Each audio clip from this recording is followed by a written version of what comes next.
उस रोज़ जब धीरज अपने ऑफिस से निकला तो वो जैसे ही बस स्टैंड पर पहुंचा तो बस को अभी उसने देखा कि आने में थोड़ा वक्त है। तो वो यहाँ वहाँ जैसे देखने लगा तो उसने देखा कि थोड़ी ही दूर पर एक आदमी जो है उसे घूरे जा रहा था। अब ये देखने के बाद जो है धीरज ने सोचा कि क्यों नहीं उस आदमी के पास जाकर पूछा जाए कि भाई क्या बात है, क्यों घूर रहा है। अब यही सोच जब वो उस आदमी के पास गया तो उसने देखा कि वो आदमी धीरज को देखने के बाद किसी दूसरी ओर चल पड़ा है। अब यहाँ हुआ यूं कि धीरज भी जो है उस आदमी के पीछे चल दिया और यूं ही वो उसके पीछे चलते चलते वहाँ से न जाने कहाँ पहुँच गया। धीरज ने देखा कि वो आदमी भी अब पता नहीं कहाँ चला गया था और अब इस वक्त वो जिस जगह पर था वो उस जगह को जानता नहीं था। बड़ी अनजानी सी जगह थी और डरावनी भी। धीरज ने कहा, अरे ये कौन सी जगह है, मैं तो यहाँ पहले कभी नहीं आया।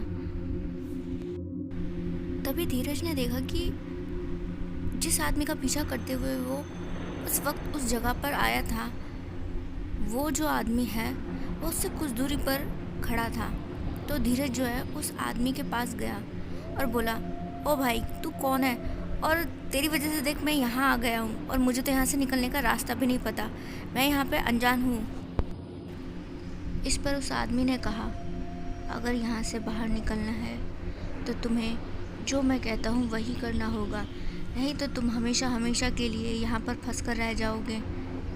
तो इस पर जो धीरज था वो उसको हैरानी से देखने लगा कि न जाने कौन तो ये पागल है और क्या ही बकवास कर रहा है मेरे साथ। उस आदमी की बात सुनने के बाद जो था धीरज उसको छोड़कर वहाँ से जाने लगा और जैसे ही वो वहाँ से जाने लगा तो अचानक से ही उसने देखा कि उसके जो पैर हैं वो अपनी ही जगह पर एक जगह जम चुके हैं और वो अब आगे नहीं बढ़ पा रहा था। धीरज ने कहा, तुमने ये क्या किया है मेरे साथ, मैं आगे क्यों नहीं बढ़ पा रहा हूँ, आखिर मेरे पैरों को हुआ क्या है। इस पर उस आदमी ने जो है मुस्कुराकर कहा, मैंने कहा था ना मेरी बात मानो तभी तुम यहाँ से निकल पाओगे। तो जो धीरज था वो गुस्से में कहता है, ठीक है बोलो तुम्हारी क्या बात है। तब जो है उस आदमी ने एक ब्रीफ केस जो है वो धीरज के हाथ में पकड़ा दिया, जो कि वो ब्रीफ केस जो था उसके पास था पहले से ही। तो धीरज ने कहा, ये तो वही ब्रीफ केस है ना जिसे तुम अपने साथ लेकर घूम रहे थे, लेकिन इसे मुझे क्यों दे रहे हो। तो इस पर उस आदमी ने कहा, ये जो ब्रीफ केस है तुम्हें यहाँ से कुछ दूर एक घर है वहाँ तक छोड़कर आना है, उस घर की घंटी बजाना और ये ब्रीफ केस रख कर वहाँ से वापस आ जाना। धीरज ने कहा, ये किस तरीके का पागलपन है, ये भी कोई बात है। इस पर उस आदमी ने कहा, जितना कहता हूँ उतना करो वरना यहीं रहो हमेशा हमेशा के लिए। धीरज जो था कुछ समझ नहीं पा रहा था, तो इस पर उसे ऐसा लगा कि भाई इस आदमी की बात मानने में ही भलाई है। तो फिर उसके बाद जैसे उसने ये सोचा तो अचानक से उसने महसूस किया कि उसके जो पैर हैं वो अपने पैरों को हिला पा रहा था। और फिर उसकी बात मानकर जो है धीरज वहीं से आगे की ओर जैसे चल पड़ा। तो उसे महसूस हो रहा था जैसे कि आसपास का जो इलाका है, एरिया है, वो बड़ा ही डरावना और अजीबोगरीब है। घरों को देखकर ऐसा लगता था जैसे न जाने किस दुनिया के हों। और तभी जो है चलते चलते चलते हुआ ऐसा कि धीरज को वो घर मिल गया जिसके लिए उस आदमी ने कहा था। तो यहाँ पर धीरज जो है उसके पास जो ब्रीफकेस था वो ब्रीफकेस उसने उस घर के सामने रखा और घंटी बजाई और वहाँ से कुछ दूर एक घर था उसके पीछे छुप गया। धीरज को ऐसा लगा कि यहाँ जो भी चल रहा है उसे देखना चाहिए, आखिर माजरा क्या है। तो वो उस घर के पीछे इसी वजह से छुप गया था। फिर उसके बाद जो है जैसे ही जब उसने घंटी बजाई थी तो दरवाज़ा खुला घर का, और दरवाज़ा खुलने के बाद जो है एक भयानक सा दिखने वाला अजीबोगरीब आदमी उस घर से बाहर निकला और फिर उसने वो ब्रीफकेस लिया और वापस घर के अंदर चला गया। अब जो यहाँ धीरज था वो वापस से उस घर के पास गया और देखा कि उस घर की एक खिड़की जो है वो थोड़ी खुली हुई थी और उस खुली खिड़की से वो अंदर की ओर झांकने लगा।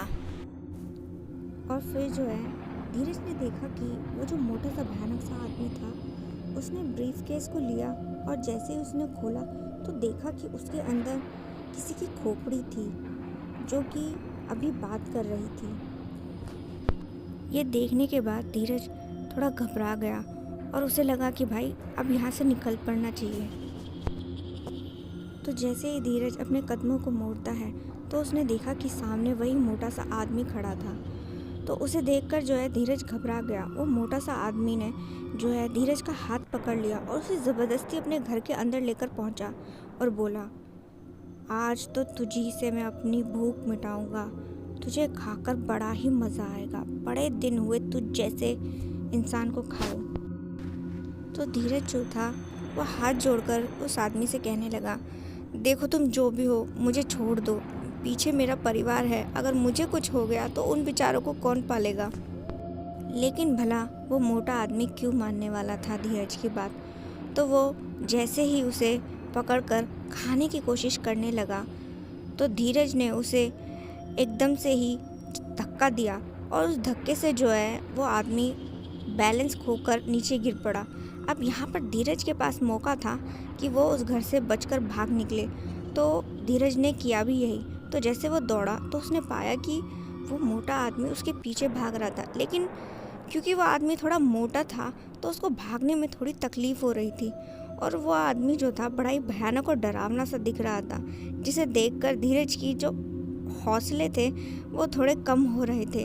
उसे ऐसा लग रहा था कि कहीं अगर वो उसके हाथ आ गया तो वो उसे वाकई सच में खा जाएगा।